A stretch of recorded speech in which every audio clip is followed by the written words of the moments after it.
para a gente fazer então critérios para essa ideia de dependência, né? Vocês viram que tem uma coisa, e o uso tem que ser muito pesado, tem que ter prejuízo social e prejuízo físico para poder fazer o diagnóstico de dependência.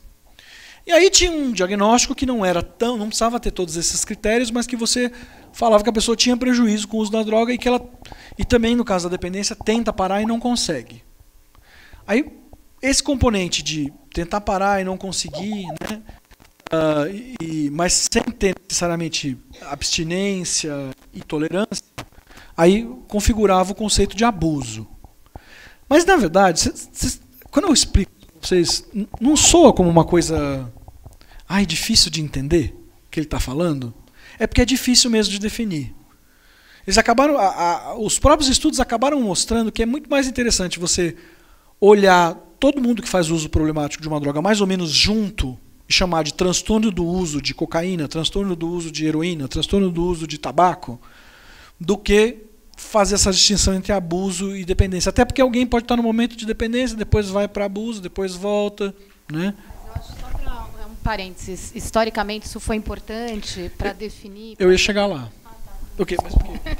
Não, é que eu acho que é legal falar, porque durante muito tempo tinha a ideia de que assim, qualquer uso era um uso prejudicial, né?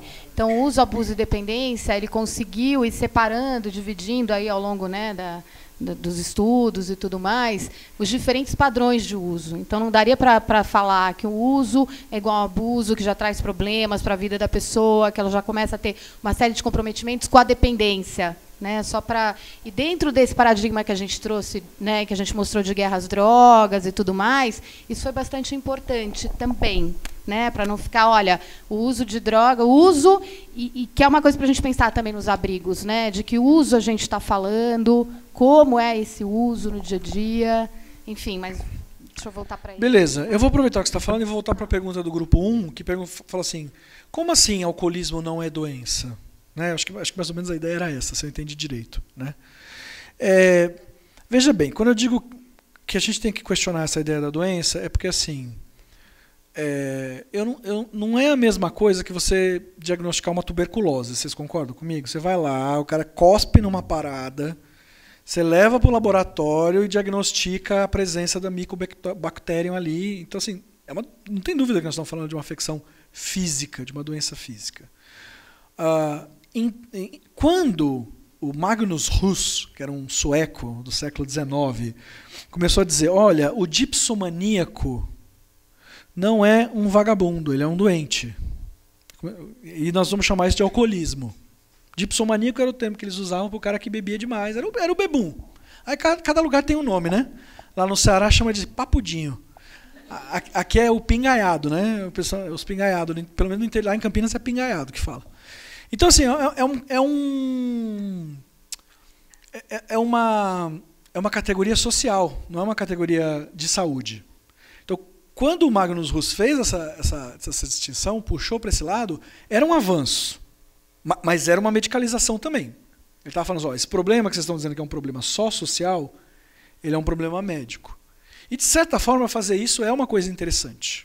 Tem um certo valor, porque você tira um pouco o estigma da pessoa como vagabundo, como, enfim, todas essas questões, né, desses preconceitos sociais.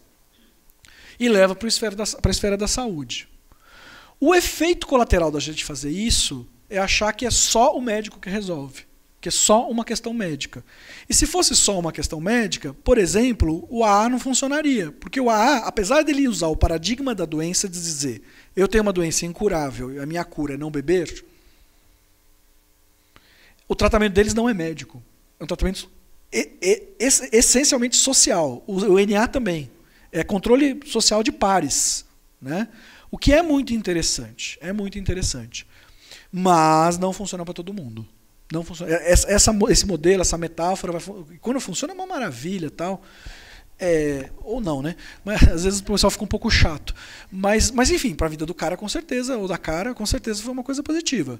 Agora, não funciona para todo mundo. Né? Então, a ideia de que, óbvio, que o uso problemático do álcool está classificado como um transtorno mental, Portanto, oficialmente está na CID-10, é uma doença, entre aspas, né? Nós da psiquiatria não gostamos de usar o termo doença, a gente usa o termo transtorno, né? Porque não tem exatamente a mesma especificidade de você fazer um diagnóstico, você vai lá, tira o sangue e faz o diagnóstico. Não é assim, né?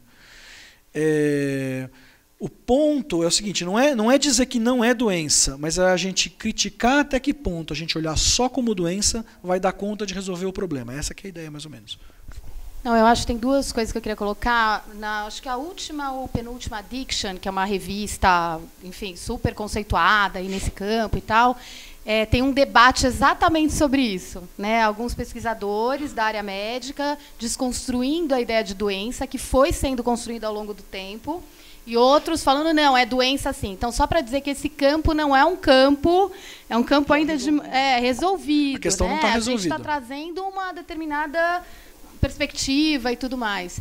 E eu acho legal contar para vocês um experimento também que foi feito há um tempo atrás, que uma das razões também era assim, o efeito da droga, o que ela causa no sujeito. Há muito tempo atrás, eu não sei exatamente, aí o Toffoli me ajuda, mas foi feito um estudo com ratinhos, né, na gaiola. Foi o Bruce Alexander na década de 80 no Canadá. Obrigada. Eu sabia que ele ia conseguir. Mas não do parque, eu estou falando do outro. Qual deles? Estou falando do primeiro que mostrava, olha, os ratinhos com a cocaína, né, os ratinhos com a cocaína, então só tinha explicar o experimento, que é o mais importante, mas assim, era a cocaína, né, então tinha o ratinho, ele poderia optar entre a cocaína... Não, era morfina. Morfina. Porque e a comida. Você não consegue, assim, rato não opta por nada, a não ser no caso da morfina, cocaína eles não querem, eles não gostam de cocaína. Rato não gosta de cocaína. Era uma droga, né? Então, apesar de todas as histórias que contam. Não vai ter problemas relacionados a... Mas, enfim, era a morfina, né? Então, você dava morfina... Rato tem problema com açúcar. A droga de rato é açúcar. Eles são loucos por açúcar. O que for, mas o objetivo era mostrar nesse estudo, né, que diante da droga, ele deixaria de comer, ele deixaria porque a droga controlaria, dominaria, né, o organismo, enfim, teria um efeito enorme e ele não faria mais nada, um pouco. E aí se estendeu esse estudo, entendendo que as pessoas seriam assim em relação a outras drogas, né? Então se expandiu esse conceito. Depois, acho que na década de 80, que é esse estudo que ele achou que eu estava mencionando, teve um outro estudo mostrando, replicando esse estudo, mas colocando outras atividades, colocando um parquinho de diversões para o ratinho. Aí o Toffoli, enfim, se lembrar mais o que tinha na gaiola. Ele separou eles em dois grupos, os que ficavam isolados, cada qual na sua cela, e a galera que estava ali num lugar amplo. Coisas para fazer, e outra, estavam né, juntos, porque os ratos, assim como a nossa espécie, são sociais. E aí, olha, veja que interessante, os ratinhos, né? Você começou a ver, esse estudo teve como resultado que muitas vezes eles preferiam estar ali juntos, brincando no parquinho e do que estar consumindo a droga. Ou seja, a droga, mesmo com rato, é óbvio que é super, enfim, meu objetivo aqui não é ficar expandindo os estudos, né, desses estudos experimentais e tal, para os seres humanos, acho que tem uma série de limitações, né? Como o Toffoli disse, a gente é um bicho bem complicado e bem complexo, mas é mostrar que mesmo para esses animais, quer dizer, a própria droga, se você tem outras coisas, outras possibilidades, né, você não terá este uso talvez tão problemático.